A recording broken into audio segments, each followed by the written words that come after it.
Welcome to the Be About Being Better podcast, where we empower you to make evidence-based, sustainable, and transformative changes for your health, leading to a more vibrant and fulfilling life. I'm your host, Abby Stasier, a non-diet registered dietitian, certified intuitive eating counselor, and master's graduate from Columbia University. I believe that we can't make lasting or meaningful changes single-handedly. So I'm so happy that you're here so that together you can see that a diet-free, sustainable, healthy lifestyle is possible, and you can leverage that to live a better life. And remember my disclaimer, this podcast is meant to give you general information and is not meant to substitute or replace medical advice, a diagnosis, or service treatment.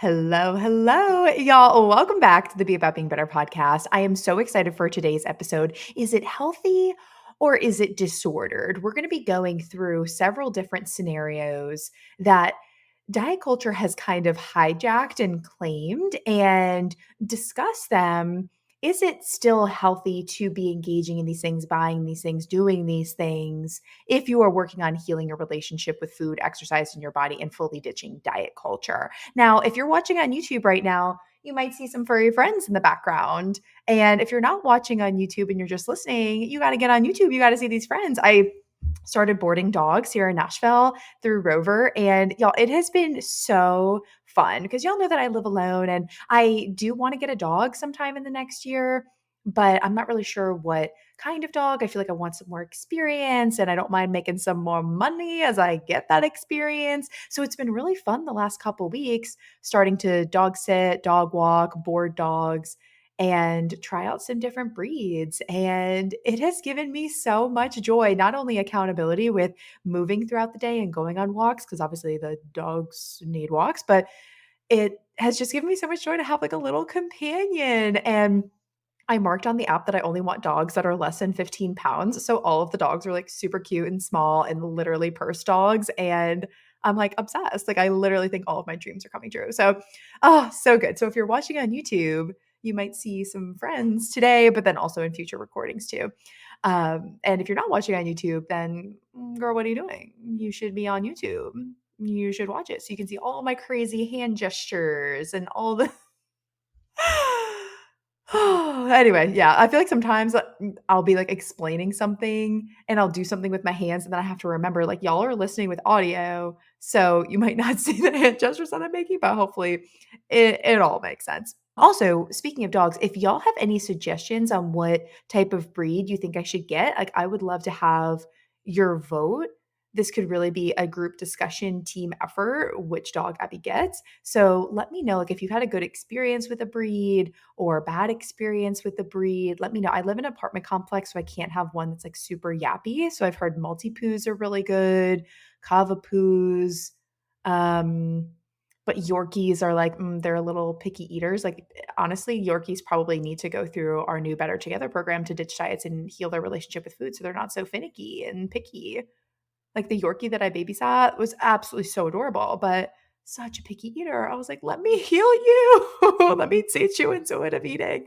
Uh, all right, y'all, let's actually dive in though. We're going to be talking about today, is it healthy or is it disordered? And I'm going to go through 6 different examples of things that diet culture has kind of claimed. But, when we're trying to heal our relationship with food and body and exercise, we don't want to be restrictive. So it's like, well, can I still do these things? Can I have these foods that are maybe quote unquote considered diet foods? I have so many different examples, but to kind of vary things up. But it's like, we don't want to be restrictive, but does that mean that we cut out these foods? Wouldn't that be going against what we want to do? But is it okay to cut it out if it's like triggering? So there's a lot of nuance to this conversation. So I want to start to open it up and have this conversation. And if more examples come to mind for you that you're questioning after this episode, is this healthy or is it disordered? Send me a DM because I'm more than happy to do a part 2 because there is a lot of nuance to this. There are so many different examples. Like I just picked 6, but we could talk about this literally for days. So the first one that I want to talk about, that is it okay is it healthy or is it disordered to purchase a walking pad for your standing desk if you're working from home? And I have to say, it depends. I feel like that's going to be the theme of this whole episode is it depends. And the reason why is because you have to look at and kind of be a critical consumer of your motivations and intentions for wanting to get a walking pad. When I talk with clients about this and when I was considering getting my own walking pad, it was because I was sedentary all day and I wasn't getting up to take breaks and walk around. I wasn't getting as much movement in when I was in my dietetic internship. I was doing like 20-minute workouts a couple days a week, maybe. And I mean, I was walking around the hospital a lot. I was getting a lot of steps, but it just didn't feel great. So I wanted to get a walking pad for Christmas and it kind of forced me to get some more movement in. And I found that the days that I was working from home or studying all day in my internship, I was just really lacking energy and I wanted to increase my energy and I just generally wanted to get more movement in. Now, if those are some of your motivations for wanting to get a walking pad because you find that you're really sedentary and you want to get some more organic movement in and it's hard for you to get to the gym or get formal exercise in, I think that's perfectly healthy. I think that's totally fine. However, if you're getting a walking pad so that you can be hitting 10,000 steps every single day because you see 10,000 steps as like this pinnacle number that you have to hit. It's kind of an arbitrary number, by the way. I love the podcast Maintenance Phase, and they recently did an episode on the 10,000 step quote unquote goal. So definitely go check that out because they bring in a lot of research into all of their episodes. And I just love how they talk about the nuance of all of these diet culture things as well. And I'm reading Aubrey Gordon's new book. She's one of the hosts for the Maintenance Phase podcast. And y'all, I cannot wait to debrief her book with y'all. It's called Just Lose Weight and 19 Other Myths About Fat People. So just, oh, so good. So good. I was binging it on my plane ride home when I was in upstate New York for a couple weeks visiting family and coming back to Nashville. I'm like, oh my gosh, like I'm already halfway through the book in this one plane ride. And I can't wait to share with y'all all the insights because it is truly amazing. Anyway, so are your motivations for getting the walking pad to like hit a certain number of steps, to burn off calories, to lose weight? Like if those are your motivations and your goals, that's probably, and by probably I mean definitely a disordered relationship with your walking pad and more of a disordered intention in getting a walking pad. So if that's the case, I would say hold off a little bit on getting the walking pad, examine your intentions, do some healing with your relationship with exercise, and then maybe down the line consider investing in a walking pad if that's something that's aligned with your goals at that time and something that's not going to be a trigger for you. Because the worst thing, what you want to avoid is buying and investing money in this walking pad and then have it continue to hinder you towards developing a healthy relationship with food, exercise, in your body. And it keeps being a tripping point and a point of tension and a trigger point. So we really want to examine the intention. So no, I don't think walking pads are inherently bad. However, I think we have to look at our motivations. Why do we want the walking pad? Because here's the other thing, y'all. I don't know if our desire to lose weight in our society when there is so much pressure to be striving for thinness, don't know if that ever goes away. However, we get to choose what our behaviors are. So you might still have this lingering or like small desire to lose weight, but are you acting on it? Are you intentionally trying to lose weight? And are you intentionally trying to lose weight in a disordered way? So I think we just have to examine our motivations. And if your motivations for getting a walking pad are to generally get more movement in because you're really sedentary and you want to just organically get some more movement in and gain more energy throughout your day, then I think that's perfectly healthy and you should get the walking pad. What I will say about the walking pad is kind of more of a sidebar. I haven't used mine as much as I've wanted to or thought that I would. It's kind of bulky and I don't know if I would get the one that I have if I had to buy it all over again. I got mine as a gift, but I sent them which one I thought I wanted, and I think I should have done a little bit more research because it has this bar that comes up because it's not just for under your desk. Like you could just keep it stationary in your apartment and be using it. And it has this kind of protective bar where you could prop something up and just something to hold on to.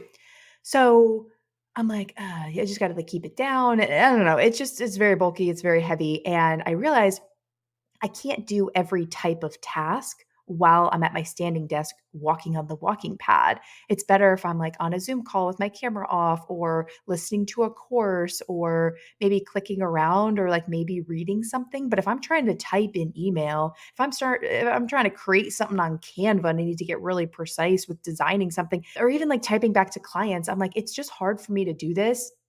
Like I haven't reached that threshold where you get used to walking as you're typing and doing all of those things. So it's limited me like how much I actually use it because I can't use it for all tasks. So it's just something to take note of. Like that could be another reason too. Like, hey, I want to get this walking pads because I just signed up for online school or this online course. And as I'm watching that, like I can't really be walking on a walking pad when I'm in calls with a client or meetings with a manager, whatever it is. But when I'm doing this other stuff, then I could be on a walking pad. And so that might be good for you if you know, hey, I could do it when I'm doing these specific tasks, or when I'm not doing work, but I could just have my walking pad when I'm watching TV or something like that. So I think we just have to examine our motivations. The next one I want to talk about is green juice. Is it okay to get a green juice? It's typically seen, these green juices and like pressed juices, they're typically seen as a diet food. So if you're trying to ditch diet culture and heal your relationship with food and properly nourish yourself, is it really okay to be having green juices? And the answer is yes. And yes, and because it's okay to have a green juice because all foods fit. We just want to make sure that our intention with having the green juice is not to have that as a meal replacement. However, if you're having it as a refreshing drink and you genuinely like the taste and that sounds refreshing for you and you're not considering it a full meal, and that's not the only way that you're getting like fruits and vegetables in because the juices, it strips it of all its fiber. We've talked about that in previous episodes. So just know that you're missing a lot of the fiber and a lot of the benefits in the juice versus just having the whole fruit or vegetable. That's your intention. And then go ahead and have that because intuitive eating says we need to make peace with food.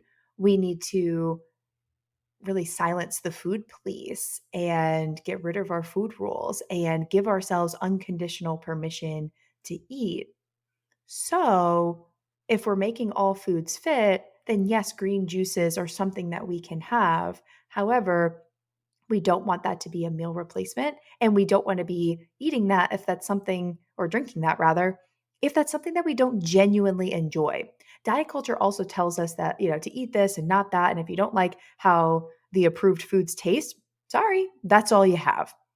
And another intuitive eating principle that we've talked about on the show before is discovering the satisfaction factor, meaning that we want to have foods that are actually satisfying to us, things that we enjoy eating and drinking. So if you don't like the taste of green juices, then do not have them. You don't need to have them. There are so many other ways to get vitamins and minerals and fiber in. There's a lot of better ways to get fiber in for sure. But if you're like, hey, this sounds really refreshing, I really want a nice juice. Okay, great. Then go ahead and have that. And that sounds fabulous. And think to yourself, what can I add to that to make that a total meal, and not consider the green juice as a meal because that would be disordered. The next thing that I want to talk about is vitamins and supplements. Is it healthy or is it disordered to be getting vitamin supplements? And I think it depends on which one. If you're taking a multivitamin, I think most people need to be on a multivitamin. And we talked about this in my episode with Mel Spinella when we were talking about nutrition tips for pre-pregnancy, while you're pregnant, and postpartum. And so she has her guide in those show notes about, the prenatals that she recommends. But that's what I would recommend. Even if you're like 3 to 5 years out from wanting to have kids, definitely be taking a prenatal because it's basically a multivitamin but has extra folic acid. And folic acid is essential for cell growth and cell division and cell differentiation. And when you get pregnant, the fetus, like it's just a cluster of cells at first, and the cells are rapidly dividing to grow the fetus once the egg is fertilized. So you need a lot of folic acid. And if you're lacking in folic acid, they've correlated this, or honestly, I think it's even more stronger than a correlation. Like they've really proven that a folic acid deficiency can lead to neural tube defects like spina bifida and some other things that are like very, very harmful to your baby and irreversible at that point, and they will be lifelong conditions and disabilities. So it's really important that we're getting enough folic acid, not just for our own general health, because we need folic acid for like almost everything in the body, but also on the off chance that you do get pregnant, like you need that because those types of neural tube defects take into effect and are solidified within the first 2 weeks of conception. And at that time, most women don't even know that they're pregnant. So it's really important that you have enough folic acid at all times on that off chance that that happens to you. And you're prepared because you wouldn't, like, if you find out you're pregnant and then you start taking prenatals and folic acid, it's too late at that point. Like, if you were really deficient before, your baby could already have a neural tube defect. So in that sense, it's like kind of serious. And that's why they started to put more folic acid in the food system. So a lot of our breads and pastas and rices and other foods are enriched with folic acid because we were seeing that this deficiency was really causing some detrimental effects. And we need to just make sure that people are getting enough. So a lot of our foods are infused with more folic acid, which is good. So rest assured there. But if you are considering a multivitamin, I would definitely get a prenatal. So I think multivitamins are totally fine. If you're considering like which one, like I feel like I got a question recently from a client, like, hey, like I'm looking at multivitamins and she was taking Centrum vitamins, which is it's like standard one. I think it's pretty good. It's been well researched, pretty standard multivitamin brand. And she was like, should I switch to this other brand, Ritual? Now, I haven't really looked into Ritual, but I know Centrum is pretty standard and totally fine. I'm sure these have the same amount of ingredients. And I said to her the same thing that I said to y'all about the folic acid. And I was like, I'd almost rather you take a prenatal or do the multivitamin from the Pure brand, because if you need to be using like a hypoallergenic capsule or, vegetarian capsule or something like that, that would be something to consider if you need one that's like gluten-free and all of the things free. So that would be something to consider too. I really like the Pure brand with their capsules. But you don't necessarily have to pick a brand like Ritual that has really sleek and cool marketing, because the actual vitamin itself is probably exactly the same as what you would get on the market. So unless you really like that brand or the price is better, maybe do that. But honestly, you could probably just do a regular prenatal, and you could even get the gummy versions, and that would probably be totally fine. So you have to ask yourself, like, why am I being swayed to like get this other brand? Is it necessarily better or not? And then you have to ask yourself too, like, okay, why do I feel like I need to optimize so much with all of these vitamins and supplements? Like, is this disorder? Is this diet culture trying to just sell me something and tell me that I need to be fixed? And could I be focusing on getting more nutrients and vitamins and minerals in through food naturally? Like sweet potatoes are a vitamin A and vitamin B pill. And I can't tell you how many clients I have that will tell me they're taking like a vitamin B complex pill. And I'm like, why? You literally could just have sweet potatoes. So there's just, things like that. But a lot of people don't know that, like what vitamins and minerals are in certain foods. So that's why it's really helpful to work with a dietitian to really do an audit and take stock of how you're eating to make sure that you're getting a variety of different fruits and vegetables and proteins and grains and fats and nuts and seeds and just all the things to make sure that you have a balanced diet, not like you're on a diet, but just your nutritional profile overall. Make sure that things are balanced so that you're not missing anything and that you're optimizing. And they would be able to say like, hey, it seems like you're kind of missing some things here. Maybe we could loop in these fruits and vegetables. That would be helpful for you to increase that. Or hey, like I noticed that you're literally not eating anything green throughout your day. So you're missing out on those vitamins and minerals that would be in green foods. So we got to loop some of those in. So we really want to be eating the rainbow. So I think if you're relying so much on getting your nutrients from supplements and vitamins, that could be a little disordered. And I would just, ask yourself why. Why do I feel the need to take a certain vitamin, take a certain supplement, and could I learn what foods have this naturally in them? And could that save me money? Could it save me time? Could it save me risk? Because vitamins and minerals and these supplements aren't FDA approved. So they're very dangerous. I would listen to our episode, What Supplement Companies Don't Want You to Know, because I dive into all the different dangers of taking supplements and the stuff that has come up in the research and the third party testing of various supplements. A lot of them are laced with heavy metals. The labels aren't accurate because they're not approved. They're not regulated in any capacity. So they don't have to be forthcoming. They don't have to be truthful. A lot of these products aren't even being third party tested. And the ones that are, it's very problematic. I'm like, why are so many failing testing? It's a problem. It really is a problem. So it's less risky to just get those vitamins and minerals in through food. So I would ask yourself, why are we scared to get this through food?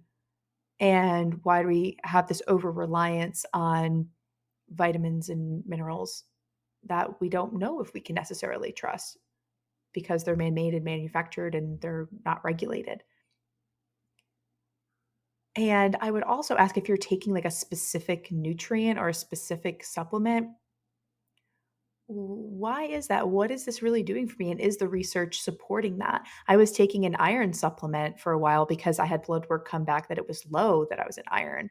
So I started taking an iron supplement and then I got blood work again and my iron was through the roof. And my doctor was like, oh my gosh, your iron levels are dangerously high. We need to take you off this iron supplement. So I'm like, okay. And the iron supplement was prescribed by my doctor because I was previously low. And turns out that I am a carrier for this condition called hemochromatosis. That means I store iron. So that means one of my parents has it. And it's just kind of interesting because I told both of them, I was like, hey, you guys should probably get tested to see if, which one of you has this. And they were both like, oh, it's probably your other parent. Like my parents are divorced and they really don't like each other. So it's like, oh, that's probably the other parent. Like, I'm good. And they both said that. I was like, okay, good luck. Okay. So anyway, you can really only focus on yourself. But, so taking that iron supplement was actually doing me more harm. And had I just taken the iron supplement on my own, or I didn't get any blood work to check if I actually needed it or how I was responding to it, it could have been fatal for me. So, you really got to be careful of these things. And are you taking a vitamin or supplement that you're actually deficient in? Like if you're taking a vitamin D supplement, I think most people need to be on vitamin D because most people are deficient. We just like need more. But it's like, are you taking it because it's just trending and showing up on your For You page? Or are you actually deficient in that vitamin? Do you actually need it? So make sure that you're checking in with a doctor and that you're getting blood work so that you can see what you are deficient in, if anything, so that you can be saving your money and giving yourself less risk from a health standpoint from potential contamination in these vitamin supplements for something that you may not even really need. So just something to take note of. All right, the next thing that we're going to talk about are protein bagels. A lot of you saw that recently I promoted this protein bagel from the company Eat Better. And there's a lot of nuance with this because a protein bagel could be seen as a diet food because in diet culture, we demonize bagels so much that these are just too many carbs and it's the equivalent to eating 8 slices of bread. And if you eat this bagel, you're lazy and slovenly. And if you eat this many carbs with your bagel, then you can't have any carbs later on in the day. Like this is the rhetoric that's going on in our society around bagels and carbs. So these bagels are acceptable because they're lower in carbs and they're higher in protein. And so this is the better bagel to have. And so if you go in with that mindset and you have a negative connotation towards regular bagels, you might see yourself as a better person or more superior for having this protein bagel, and you might look down on people that have the regular bagel, which in reality, there is nothing wrong with a regular bagel. So I made sure to say that in my post, like, hey, here's literal video evidence of me eating a New York style bagel that was delicious and completely delectable. It was amazing. And I made it into a turkey sandwich. So I was probably getting 25 to 30 grams of protein in that bagel sandwich just with a regular bagel. And I was probably getting 25 to 30 grams of protein through the protein bagel that I had through the actual protein bagel with the peanut butter on top and some chia seeds that also have some extra protein. So I probably evened out to be about the same. And I was able to eat both and feel totally fine. So again, if you're going to get any product, even like protein pasta, for example, like why are we against eating regular pasta? Why can't we eat regular pasta? What are we making the regular pasta say about us? Why do we feel a need to only eat typical carb foods if they have protein enriched in them? Could we have the regular pasta and do like regular pasta and some meatballs on top, some shrimp in there, some chicken on top, some tofu, etc., etc., versus demonizing ourselves for having the regular pasta. And also, you can just have pasta too, and you don't have to have protein in it. Like, totally fine. So, I guess it just kind of comes back to what are our intentions? What are our food beliefs? Like, I think it's totally fine to eat the protein bagel because this is the nuance of all of this is I talk with clients every single day, and a lot of them are struggling to hit their protein goal. And we know that the more protein that you have, the more satiated you're going to be. You're going to be fuller longer. So your blood sugar is going to be maintained. You're not going to have these peaks and these dips in blood sugar where you feel really intense food cravings. So having more protein can keep your food cravings at bay. And if your food cravings are at bay and your blood sugar is more stable, then you're going to be more in touch with your hunger and fullness cues that may be more subtle. And you're not going to get so ravenous where you feel like you need to eat, but you get to a point where you're like, oh, like I could eat, or okay, like, yeah, I'm getting a little fatigued or a little tired. It's probably the time to eat. Not like I need to eat it because I'm so ravenous. So I agree that protein is good. So I'm not against the protein bagel, especially for clients that are really on the go and just need something because something is better than nothing. And if you can have something with a little bit more protein in it and that's you're just kind of in a pinch, I think these are great. And I actually really like these Eat Better bagels and I'm working on getting a discount code for y'all and becoming an affiliate with them. So stay tuned on a discount code. I'll definitely be promoting that on my Instagram. So please stay tuned. And once I get that, I will update the show notes. I don't know if I'll have my affiliate code by the time this episode airs, but just keep checking back and keep checking Instagram because I will get that code as I applied to be an affiliate with them. And I've been going back and forth and they love Be About Being Better. So they definitely want to give me one, but we're just in the middle of processing it. So stay tuned so you can try it yourself because here's the other thing. It goes back to the green juice. It is okay to have a protein bagel. Like, do you genuinely like it? Do you like the taste? And you won't know if you genuinely like these bagels unless you try them. I have tried the sesame one and the pretzel one, and I like the pretzel one better. So I'm probably going to order that one more moving forward. And I genuinely like it. And I like that they can be kept in the freezer so they last long. And in a pinch, they are so, so great. I just defrost it quick, 30 seconds in the microwave, boom, then throw it in the toaster, boom, slap on whatever I want on it. And it's great. And with that, I've also healed my relationship with food enough where I can have a regular bagel and not see myself as inferior, as less than, as like a sloth or slovenly or a bad person or an unhealthy person because I had a regular bagel. I also don't limit myself. If I have a regular bagel earlier in the day, I can still have pasta at night. I can still have other carbs at night. I can still have a sandwich for lunch. And that's okay because I've healed my relationship with food. So when we're approaching these foods, is it okay to get a protein bagel or not? It depends. You have to examine why do I feel a need to have the protein bagel and what are my thoughts and beliefs around regular bagels? And I would say if you are struggling to see regular bagels as okay and allowed, and you're struggling to give yourself unconditional permission to eat, I would start with healing your relationship with a regular bagel first before investing in the protein bagel. I would start with the regular bagel and working to make that nutrient dense. So it's like I'm letting myself have the bagel, but the bagel and bagel and turkey slices, bagel and egg, bagel and peanut butter, so that you have a more balanced meal and you're healing your relationship, changing your beliefs with a regular bagel to be more healthy and less disordered. Next, let's get into is it okay to have like low cal alcoholic beverages or to choose a drink because it has lower calories in it? I was having this conversation with a client recently and they were saying, well, I really don't really like my drinking habits right now. I feel like I'm just going out a little too much, drinking a little too much for my liking. It just doesn't feel aligning to me. And I want to work towards like, and then they said, well, maybe I could just go out to the bar and just pick like a vodka soda or something versus having a beer because the vodka soda would have less calories versus having a beer. And I said to them, we might need to have more of a longer conversation about this and, continue this conversation through our coaching together.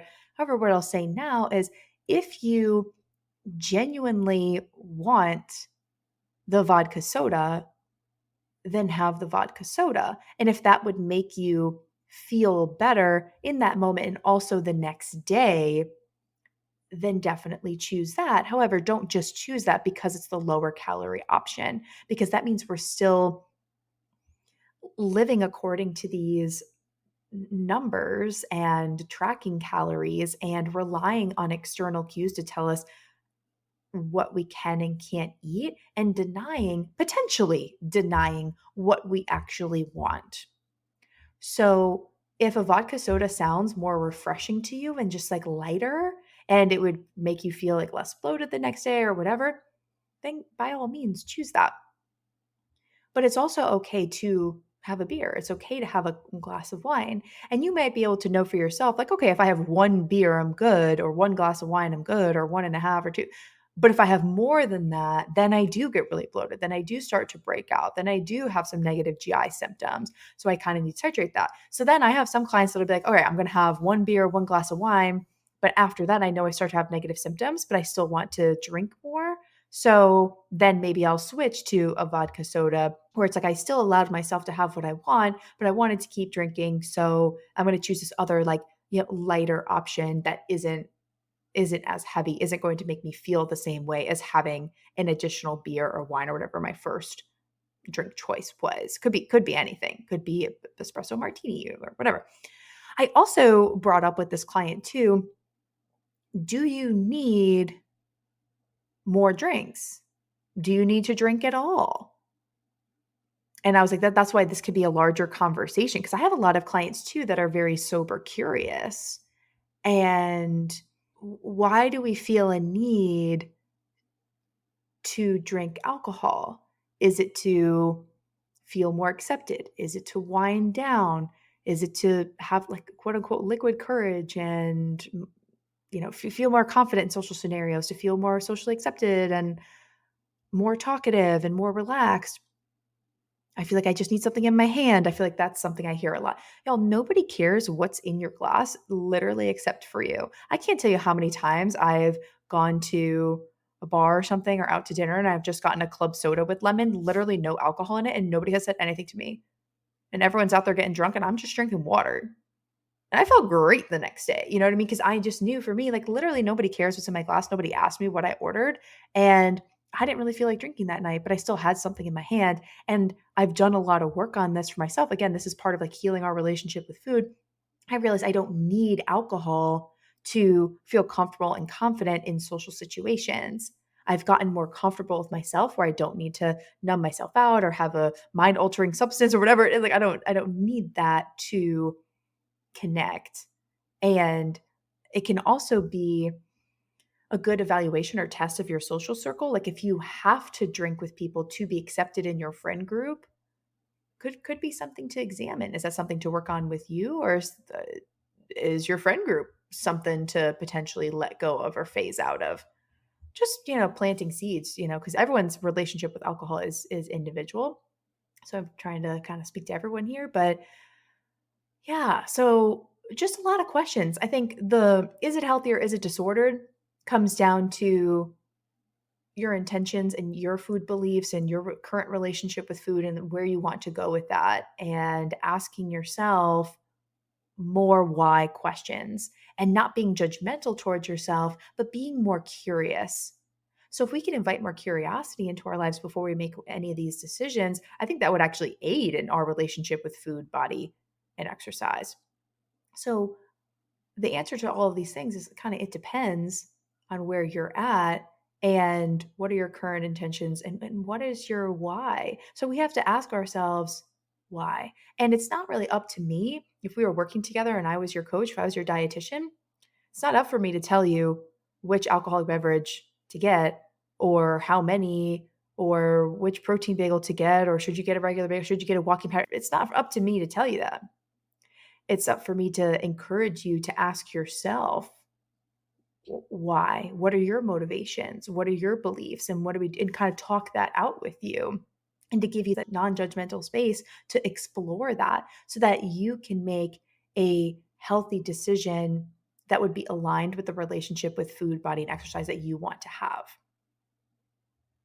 The last one that I want to talk about is it okay to order a salad at a restaurant? Because most people, when they're in the thick of diet culture, feel like they have to order the salad at the restaurant because that's the only thing that they can have.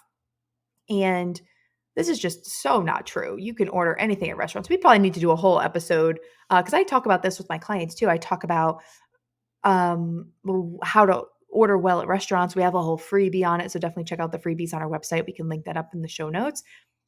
But I go through different cuisines on sometimes on my coaching calls with clients. And in that freebie, I go through different cuisines and how I would approach ordering in a non diet way and in a nutrient dense way at these different types of restaurants. So there's a way to do it and be non-restrictive and giving yourself unconditional permission to eat. So if you feel pressure to order a salad at a restaurant, that might be disordered. Like it's not that you can't get it, but something to evaluate. If you want to order it, that seems a little bit like healthier as far as like mindset goes. So that might be better. But if you're considering if you want a salad at a restaurant and you're not sure if it's healthy or disordered for you to order the salad at the restaurant, ask yourself this. Do I feel pressured to order the salad at the restaurant? If I don't order the salad at a restaurant and I get the burger and fries, what are my beliefs around what that says about me? Do I think other people are going to judge me for that order? And why do I care so much about what other people think about my order? And do they actually care? If I order the salad at the restaurant now, but I really want the burger and fries, is that restriction going to lead me to binge later on? I think sometimes it's better to order the burger and fries if that's what you're really craving and what you want. Again, we're discovering that satisfaction factor when it comes to intuitive eating. That's one of our main principles. So we have to, if we're really craving something, our body's probably giving us that craving for a reason. And if we continue to suppress that and the cues and signals that our body is sending us, then our body's going to keep sending us these things and eventually it's going to manifest in other ways. So if you keep restricting, controlling, we can only do that and have that willpower and discipline for so long. Eventually, we're going to kind of swing the other way. And that might lead to you binging or overeating on something else later on. So it actually might have been better for you to just satisfy that craving in the moment, get the burger and fries, and that would have satisfied your craving. So then you don't feel the need to binge or overeat later on because you let yourself have what you wanted to have in the moment. So, stuff to consider there. But if you're thinking like, oh, I really just want something like fresh and crunchy, or I really love the dressing at this restaurant, and I just feel like a salad right now. I want something cold and crisp, and like, this is what I want. This is what my body's asking for. Then by all means, get the salad. That sounds very healthy. However, if you're ordering the salad because you feel like you need a lower calorie option, because you see that as like the quote unquote healthier option and you feel like you should be ordering that or people would judge you if you ordered something else but it's not really what you want, then I would say that that's disordered and something to evaluate. Probably shouldn't order the salad in that moment. Ask yourself, what do I really want, and can I work to let go of what other people may be thinking about my order? Because honestly, everyone's got their own relationship with food. I shared this video recently of an amazing creator that talked about the different things that go through our minds when we're at a barbecue. And each person was judging another person for how they ate at the barbecue while also talking about how they were eating at a barbecue. I'll link that up in the show notes because it was just so impactful of like, oh, wow, like we're making these judgments and these assumptions about how other people are eating. And then we can't make any assumptions because if you were in their situation and in their body and you had their relationship with food, it probably isn't what other people are assuming. They're not going through what you're assuming that they're going through. So that video gave me a lot of perspective on things. So I'll link that up in the show notes, and I will also link up our how to eat at restaurants guide, and let me know if you want a podcast episode on that more specifically so I can elaborate, because there's a lot of nuance to these things, more than I could say in a free guide. So we can definitely have a longer conversation about it. But it really comes back to putting more trust on our internal cues and trusting our body. Our bodies are so smart. They're sending us these cues for a reason. Diet culture wants you to suppress and not trust the signals that your body is telling you, and instead rely on these external cues of what to eat, what not to eat, what time to eat, how much, when to stop, etc., etc. So if we're going to be breaking away from diet culture, we need to have a greater reliance and be more in tune, have more conversations with ourselves internally, and make decisions from that place. And I think it's much better for us, if we're working to heal our relationship with food and exercise in our bodies, to have less judgment towards ourselves and be more curious and ask ourselves why. What is my motivation? And if you think that it might be a disordered motivation that you have, it would be something to heal first before you order the supplement, before you order the walking pad, before you order the protein bagels. So that when you do those things in the future, if that's something that you choose to do, you're coming from a healthier place, a healthier and more healed relationship with food. And it's not going to keep being a point that's triggering you moving forward and holding you back from your full potential and healing your relationship with food. If you realize that you need help with some of these things and you need help healing your relationship with food, body, and exercise, definitely head to the show notes and read more on and sign up for our Better Together program. This is our newest and only group coaching program. It's going to be 6 months where we fully ditch diet culture forever. We learn intuitive eating, and we are healing our relationship with food, exercise, and our body. It's going to be such a great program, and it's going to be very discussion-based and very collaborative. We're going to be going through a workbook together, all about intuitive eating and having really great group discussions on all of these things and the nuance of all of this. And it's going to be very healing. You're also going to get personalized coaching throughout the program, and you're also going to get access to my workout app with a whole bank of hundreds and hundreds of workouts. So I'm really excited to have this new group coaching program. We've never had a group coaching program in the past. It's been specific for ditching diets and teaching intuitive eating. So I'm really excited to dive into that. And we've never had a program before be so discussion based. So I'm really excited to create this space for you all. And if you are working to heal your relationship with food, recovering from an eating disorder, just know that you have some disordered eating habits, then this program is definitely for you. So head to the show notes and you can read more about it on our landing page. And if you're not sure if it's for you, then take our quiz and see if that program or one of our other offers right now is right for you. Thank you all for being with me today, and I will see you in the next episode.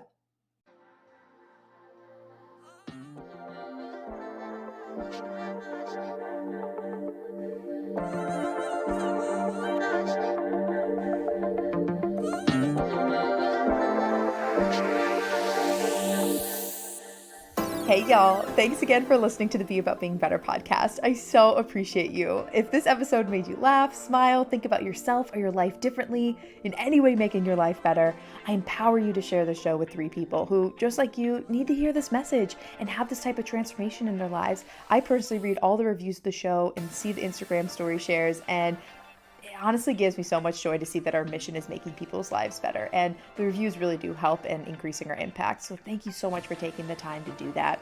If you need personalized support with anything discussed in today's episode or need help creating a sustainable, diet-free lifestyle, take my quiz. It's linked below in the show notes, and that quiz will help you see which one of our coaching programs is right for you. Thank you so much again for listening, and here's to being about being better.